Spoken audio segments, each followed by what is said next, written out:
Excellences, Mesdames et Messieurs, les changements qui ont redéfini les alliances géopolitiques ont poussé les États du Sahel à s'émanciper des influences. Vous entendez là? Là c'est bon? Non? Là? Ah ouais, il faut le... Bon, je vais essayer. Là c'est bon, vous m'entendez? Très bien. Un grand oui. Donc, les changements qui ont redéfini les alliances géopolitiques ont poussé les États du Sahel à s'émanciper des influences extérieures. Le 16 septembre 2023, le Niger, le Burkina Faso, le Mali créent l'Alliance des États du Sahel. La charte Liptako-Gourma rappelle que cette alliance stratégique vise avant tout à renforcer la coopération régionale et aborder les crises communes de façon concrète. Ils expulsent certains ambassadeurs, suspendent une grande partie des accords de coopération en matière de développement avec des pays occidentaux. Plus fort? D'accord. Ok. Alors décidément. Ok, bon, là c'est bon. Là c'est bon? C'est ok, je peux y aller? Ok, très bien. Pardon, excusez-moi, problème technique. Ouais. Voilà. Alors, donc j'en étais sur le fait qu'ils avaient donc remis en cause certains accords de coopération et de développement avec des pays occidentaux. Dans le même temps, ils renforcent donc les liens avec notamment des pays du BRICS tels que la Turquie, la Chine ou la Russie. En janvier 2024, les leaders militaires des trois nations se réunissent et signent le traité qui institue la Confédération Alliance des États du Sahel, ce qui met en place un schéma élargi quant à la collaboration dans le domaine de la défense et de la sécurité. Clairement, ils souhaitent aujourd'hui éradiquer le terrorisme, faire respecter la souveraineté, mais surtout défendre le territoire contre toutes les menaces étrangères, y compris les tentatives d'intervention militaire de la part de la CEDEAO. Mais la création de l'Alliance des États du Sahel reste aussi une façon d'affirmer la souveraineté africaine, car au final, c'est le fondement même de cette création. L'Alliance des États du Sahel, comme l'a indiqué notre ami, regroupe 70 millions de personnes, réparties sur 2 758 000 km². Les pays de l'AES concentrent les principales ressources minières et aurifères. Avec une capacité militaire de 100 000 soldats, l'AES aujourd'hui souhaite relever les défis en termes de sécurité. En affirmant les identités culturelles africaines, l'AES aujourd'hui séduit la jeunesse africaine, mais surtout les gouvernants. La charte de l'AES ouvre la possibilité à d'autres pays qui partagent les mêmes réalités géographiques, politiques, mais qui adhèrent aux objectifs de la charte, de pouvoir adhérer à l'AES. Alors ici, l'Alliance est clairement composée de 3 pays. Cependant, elle suscite aussi l'intérêt de certaines nations africaines. Parmi elles, le Togo a exprimé, pourquoi pas, son ouverture à une éventuelle adhésion, tandis que le Tchad et la Libye n'ont pas encore manifesté de façon, on va dire, officielle leur intérêt à ce sujet. Ici, pour cette étude, nous allons plutôt nous baser sur une forme de scénario prospectif. Quels seraient les avantages d'une adhésion de ces pays à l'AES, mais surtout quel serait l'impact en cas d'adhésion. Commençons tout d'abord par le Togo.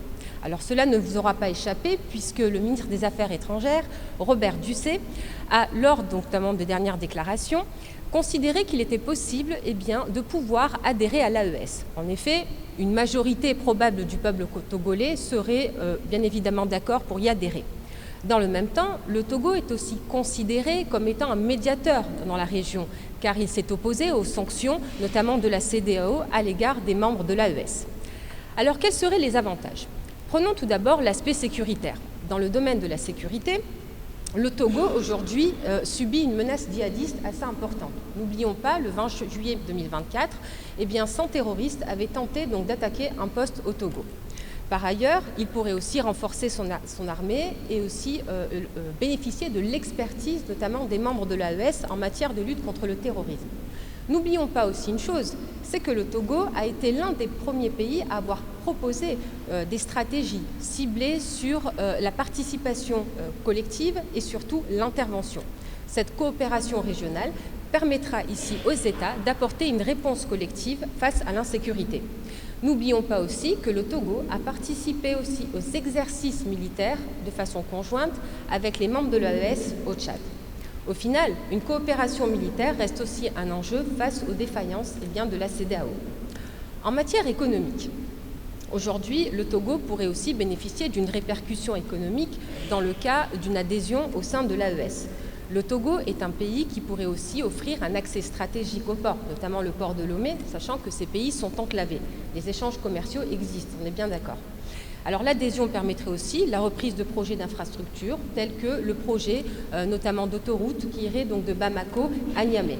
Par ailleurs, il pourrait être aussi financé par les pays du BRICS. Pour rappel, la déclaration de Kazan en octobre 2024 souhaite aussi renforcer cette coopération sud-sud entre les pays de façon aussi à permettre aux pays d'Afrique de pouvoir accéder au marché à l'international.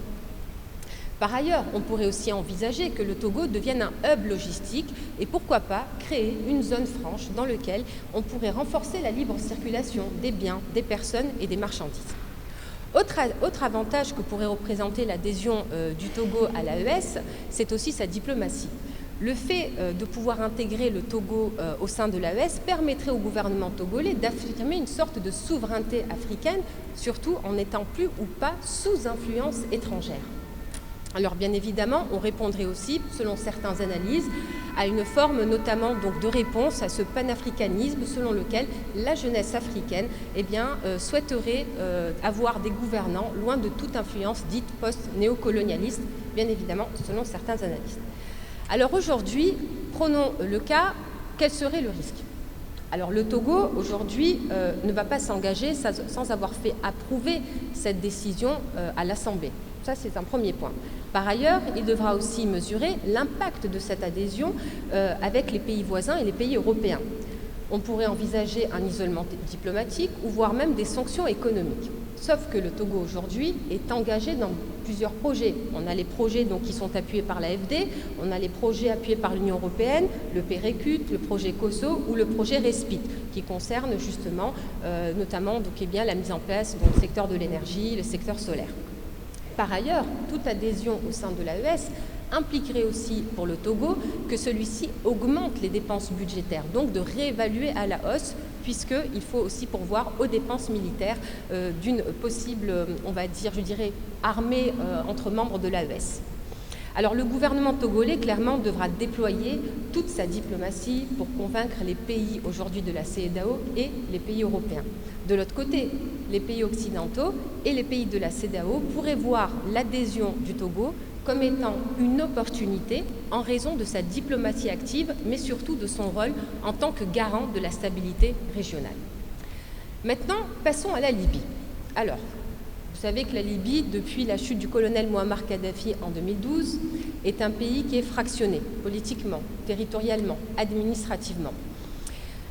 Si on veut parler de la Libye en tant que potentiel membre, donc candidat à l'AES, il faut donc se placer soit du gouvernement de l'Ouest, soit se placer du côté du gouvernement de l'Est, d'accord ? Puisque la Libye est partagée en deux. Alors d'un côté, vous avez le gouvernement de l'Ouest.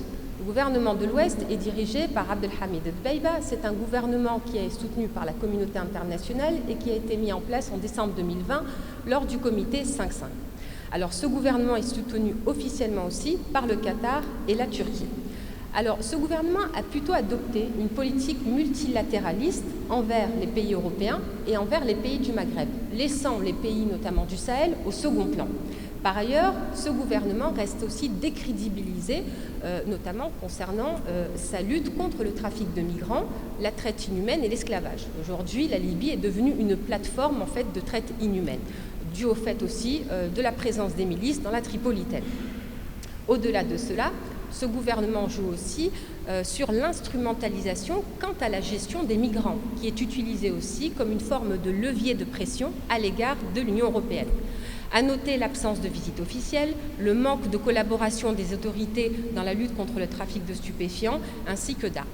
Ce gouvernement aussi reste à ce jour contrôlé par les milices djihadistes, notamment d'Abdelhakim Bellaj, qui aujourd'hui ont investi, on va dire, le monde économique, politique et sécuritaire libyen. N'oublions pas que ces milices avaient tenté, lors de la Seconde Guerre civile, de faire du faisant une base arrière d'Al-Qaïda au Maghreb. Alors, il est important de souligner aussi que le gouvernement de l'Ouest, soutenu par la communauté internationale, a eu récemment un dégel d'une partie de ses fonds actifs, du Libyan Investment Authority.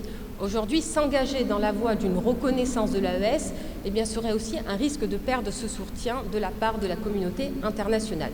Par ailleurs, il y a aussi des projets en Libye qui sont financés par l'Union européenne et par l'AFD.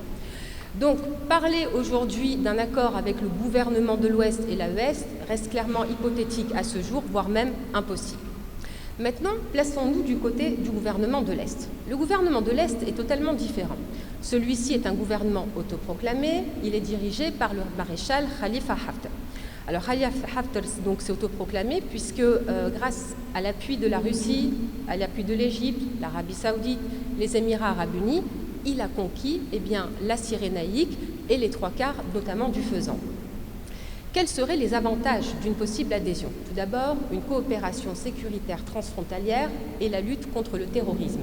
Le maréchal Haftar et les pays de l'AES ont clairement les mêmes objectifs, la lutte contre les groupes djihadistes et surtout le terrorisme régional. Une première visite du ministre de l'Intérieur, Mohamed Toumba, donc nigérien, ainsi qu'avec le maréchal Haftar, a permis de signer plusieurs accords de coopération en matière de sécurité et de développement. Par ailleurs, n'oublions pas que quelques jours après la création de l'AES, il y a eu une visite du fils du maréchal Haftar, Saddam, nommé général, qui avait rencontré en fait les 3 généraux des pays du Burkina Faso, du Mali et du Niger, pour lequel ils avaient un objectif, lutter contre l'insécurité régionale. Par ailleurs, le gouvernement de Haftar a récemment aussi démantelé plusieurs cellules terroristes dans le Fezzan. Alors cette coopération permettrait aussi de mettre fin au trafic d'armes, au trafic de stupéfiants, au trafic aussi d'organes, ne pas oublier. La Libye, à titre d'information, c'est 25 millions d'armes actuelles juste sur la Libye depuis 2011 qui circulent, sur une population d'à peu près 8 millions. Alors je vous laisse imaginer le nombre d'armes qui circulent dans les États du Sahel. À noter aussi qu'il y a un objectif au niveau de l'Afrique, faire taire les armes en Afrique. Pourquoi pas? S'ils y arrivent, ça serait une bonne chose. Avec l'appui de la Russie, le gouvernement libyen, par exemple, pourrait fournir, donc de l'Est, de l'expertise, des instructeurs, du matériel et des équipements. Par ailleurs, le Niger pourrait aussi fournir la base militaire de Madama, la frontière libyo-nigérienne, de façon à lutter efficacement contre le terrorisme dans la région.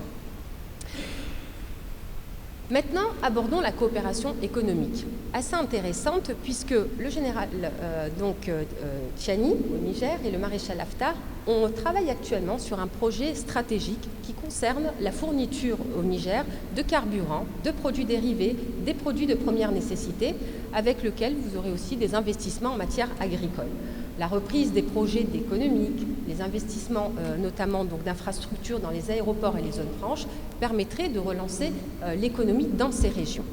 Alors je vais vous donner notamment un exemple, celui du Niger, que je connais très bien, que j'avais travaillé. Le Niger, en décembre 2020, a retiré le permis d'exploitation d'Orano. Aujourd'hui, vous avez 3 pays qui se sont positionnés pour la production d'uranium, mais aussi la construction de centrales nucléaires. On a tout d'abord la société Rosatom russe qui a avancé sa volonté, notamment de construire des centrales nucléaires. N'oublions pas que le Niger, c'est à peu près 85% des personnes qui ne disposent pas de l'électricité. Par ailleurs, nous avons aussi la China National Nuclear Corporation qui est copropriétaire des mines d'Azélik, de la Somina et qui vient de reprendre ses activités. Troisième aussi acteur qui s'intéresse à la production d'uranium, l'Iran. L'Iran aujourd'hui qui a commencé ses pourparlers. Alors la reprise des concessions minières par d'autres sociétés et notamment des pays du BRICS pourrait relancer l'économie dans cette région. N'oublions pas que ces pays sont riches. Il y a du bauxite, du fer, des hydrocarbures, du nickel, de l'uranium, de la manganèse, des terres rares. Donc au même temps, ces projets pourraient être financés par la Chine, la Russie, les Émirats, pourquoi pas aussi l'Algérie ou le Maroc ou d'autres pays, notamment d'Afrique. Troisième aspect aussi à voir, en termes notamment d'avantages, c'est la relance du projet logistique qui s'appelle From Yaoundé to Tobruk. C'est un projet qui date en fait des années 80 que le colonel Kadhafi avait initié. Alors ce projet consiste en fait à établir des infrastructures en matière de réseau ferroviaire, construction d'autoroutes, de ports et d'aéroports sur toute la partie du Maghreb, de l'Afrique de l'Ouest, l'Afrique centrale. Ce qui permettrait ici de désenclaver les pays de l'AES actuellement qui n'ont pas accès aux ports. Alors prenons par exemple un exemple. Imaginons notamment l'extraction par exemple de l'uranium, du yellowcake. Au lieu de passer par le corridor de 2000 km qui part d'Imour à Rennes jusqu'au port de Lomé ou au port de Cotonou, eh bien, on enverrait directement la marchandise au port de Tobrouk, au port de Soussa ou bien au port de Benghazi, ce qui permettrait de réduire en termes de délai, de coûts, d'acheminement et surtout de sécuriser les approvisionnements. Alors ça, c'est aussi un avantage. Et ce projet aujourd'hui a été relancé. Il y a la Turquie, la Russie et la Chine qui aujourd'hui souhaiteraient notamment le financer. Enfin, troisième aspect, la coopération humanitaire. Alors ici, le gouvernement de l'Est a multiplié les initiatives à l'égard donc des réfugiés soudanais en créant des écoles, en permettant aussi leur établissement sur le sol libyen. Pourquoi pas une coopération humanitaire justement aussi concernant la gestion des migrants. Alors, quels seraient maintenant les risques et les défis pour la Libye ? Alors clairement, l'adhésion de la Libye à l'AES serait une forme de clin d'œil à la politique panafricaniste de Kadhafi et surtout du fait que les instances régionales africaines n'ont pu malheureusement pas éviter cette guerre. Alors, si le gouvernement de l'Est se positionne et se rapproche notamment des pays de l'AES, le risque serait un isolement diplomatique. Actuellement, le maréchal Haftar cherche désespérément un soutien de la communauté internationale et surtout notamment une forme de pérennité. Par ailleurs, s'il y a un renforcement de la position donc, du maréchal Haftar, les islamistes libyens seraient tentés aussi de lancer un djihad national libyen, avec un risque aussi de basculer dans une troisième guerre civile. Alors ce pays, clairement, reste marqué par des divisions internes, par des factions tribales, mais il y a une lueur d'espoir, puisque le 14 février 2025, les partis ont signé donc à Addis Abeba une charte donc, de réconciliation interlibyenne donc, qui permettrait demain de mettre en place un gouvernement unifié et des élections. Donc à suivre, peut-être que ça se fera. Maintenant, abordons le dernier pays qui est le Tchad. Alors le Tchad, clairement, n'a pas vraiment exprimé sa volonté officielle d'adhérer au sein de l'AES. Cependant, certains analystes estiment que pour des raisons géographiques et sécuritaires, une telle adhésion pourrait être cohérente. Tout d'abord, la coopération sécuritaire et la lutte contre le terrorisme. Ce sont notamment des axes assez importants. Le positionnement géographique du Tchad et ses expériences militaires en matière donc, de lutte contre le terrorisme permettraient de lutter efficacement à l'insécurité régionale. En renforçant les capacités de défense collective, en s'alliant avec les autres États, les frontières seraient contrôlées et les sources d'approvisionnement sécurisées. N'oublions pas que le Tchad ne fait pas partie de la CEDEAO, donc il ne risque pas réellement de sanctions. Il fait partie de la CECAC, qui est donc la communauté économique des États de l'Afrique centrale. Par ailleurs, le Tchad a toujours été volontaire pour aider notamment soit les républiques sœurs, soit alors les autres pays d'Afrique. Il avait participé lors de la mission de la MISMA, donc sous couvert de la CEDEAO, pour déloger donc, au nord du Mali les djihadistes. Il a aussi mis notamment donc, à disposition ses forces militaires donc, lors du G5, puisqu'il avait aussi fait partie des pays qui avaient entamé le processus de dissolution avec la Mauritanie. Et enfin, en 2024, le Tchad a prêté ses bases militaires et a aussi participé à l'exercice conjoint qui avait été fait avec les membres de l'AES et le Togo. Donc au final, le Tchad a toujours été volontaire et présent et aujourd'hui, il continue à collaborer avec les membres de l'AES puisqu'il y a des forces militaires, certes à peu près une centaine actuellement basées sur le Tchad, et qui aujourd'hui collectent donc de l'information et aident justement à démanteler les cellules djihadistes. Donc au final, une possible adhésion permettrait de renforcer cette coopération et surtout ce qu'on appelle la défense mutuelle entre les États. D'un point de vue économique, que ce soit le Burkina Faso, le Mali, le Niger, le Togo et le Tchad, pourraient aussi consolider leur coopération dans le secteur des hydrocarbures. Aujourd'hui, il y a un projet qui est l'oléoduc de 922 km qui passerait par Agadem au Niger pour relier celui qui est au Tchad-Cameroun, sans passer par le Bénin. Par ailleurs, il y a un autre projet que l'on appelle Desert to Power, qui est un projet financé par la Banque africaine de développement. Et ce dernier vise à éclairer et alimenter la région du Sahel et qui passe pour 10 pays et qui alimenterait en électricité plus de 250 millions de personnes. Au final, des nouveaux projets entre le Tchad et les membres de l'AES peuvent aussi renforcer l'interaction dans la région et devenir aussi une nouvelle source de croissance économique. Alors maintenant, analysons les défis pour le Tchad. Alors le Tchad, clairement, est en train de réajuster ses positions et ses relations diplomatiques avec ses partenaires européens et africains. Récemment, le Tchad a dénoncé de façon unilatérale les accords de coopération militaire avec la France en remettant notamment les bases d'Abéché ou de Djamena. En fait, il y en avait 3. Par ailleurs, ce dernier s'est tourné vers d'autres partenaires. La Turquie a récemment implanté une base militaire après le départ des troupes françaises. La Russie a vendu des missiles anti-aériens. La Hongrie a fourni des instructeurs. De l'autre côté, le Tchad maintient ses relations avec la France, travaille avec le GIZ, l'Italie, l'Allemagne, les États-Unis et se tourne de plus en plus aussi vers les pays du Golfe. Alors le gouvernement tchadien, au final, souhaite réellement diversifier ici ses partenariats et adopte une politique plutôt polymorphe, voire même multilatéraliste. Au niveau de sa politique interne, le gouvernement tchadien doit aussi gérer le conflit soudanais et les différentes postures adoptées par le gouvernement tchadien, notamment à son soutien à Emeti, au lieu de soutenir Bourhan, qui est un Zaghawa. Enfin, le Tchad a une autre problématique qui a aussi été évoquée par mon confrère, qui est le lac Tchad. Le lac Tchad, c'est une région qui est riche en hydrocarbures, mais aussi en eau. Par ailleurs, vous avez une grosse concentration aussi des cellules terroristes de Boko Haram. Le Tchad, aujourd'hui, reste quand même indirectement en conflit avec le Cameroun, le Nigeria et le Niger. Il devra aussi mettre en place un cadre de coopération transfrontalière pour améliorer les perspectives de paix et de prospérité dans la région. Donc même si le Tchad n'adhère pas aujourd'hui à l'AES, celui-ci continuera à collaborer efficacement avec les républiques sœurs, comme dit le président, dans la lutte contre le terrorisme. Alors bien évidemment, l'échec des organisations régionales africaines en matière de lutte contre le terrorisme peut constituer aussi un argument pour le Tchad en tant que potentiel membre de l'AES. En conclusion, adhérer à l'AES reste pour les pays une façon d'affirmer leur souveraineté, avec une prise en main des gestions des ressources, une affirmation des identités culturelles africaines. La charte de l'AES n'interdit pas aux pays d'être membres d'autres organisations régionales. Les pays aujourd'hui sont réticents à adhérer à l'AES, soit par peur de sanctions économiques, soit par peur d'être isolés diplomatiquement.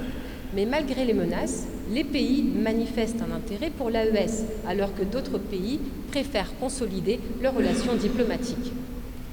Seule la diplomatie et le dialogue permettront à la communauté internationale de renouer un lien avec les pays de l'AES. Cependant, il convient aussi aux instances régionales africaines, notamment la CEDEAO, d'assouplir sa position politique. Il est essentiel ici de préserver les relations diplomatiques ainsi qu'un espace économique et culturel entre les États membres afin de prévenir tout risque de fragmentation de la CEDEAO. Alors pourrait-on imaginer que la CEDEAO s'associe avec l'AES en s'appuyant sur sa coopération sécuritaire, par exemple son expertise dans le domaine. Et de l'autre côté, l'AES pourrait aussi s'appuyer sur la CEDEAO pour ses expertises en matière économique et de bonne gouvernance. Les regards aujourd'hui sont tournés vers l'Afrique. Il appartient donc aux États africains de montrer leur solidarité avec cette belle devise, un espace, un peuple, un destin. Alors selon un proverbe burkinabé, seul on va plus vite, ensemble on va plus loin. Je vous remercie.